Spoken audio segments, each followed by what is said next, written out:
రాష్ట్ర వ్యాప్తంగా ఈరోజు వైఎస్ఆర్ కాంగ్రెస్ పార్టీ నాయకులు ఎంతో మంది ఈరోజు అన్యాయంగా కేసులు ఎదుర్కొని ఈరోజు ఇబ్బందికర పరిస్థితులు ఎదుర్కొంటున్నారు. చాలా మంది ఇల్లు కొట్టేస్తే ఇక్కడ బీసీ ఒక ప్రముఖ బీసీ నాయకుడుగా ఉన్న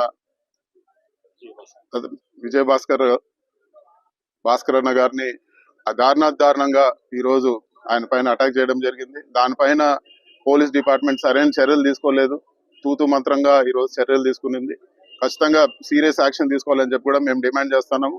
ఒకటైతే వాస్తవము, ఈరోజు భాస్కర్ అన్న పైన దాడి కానీ అదేవిధంగా జరిగే అరాచకాలు కానీ ఇవన్నిటి కూడా ఒకవేళ ఇప్పుడు న్యాయం జరగకపోతే వచ్చే 2 ఏళ్ళలో మా ప్రభుత్వం వస్తుంది.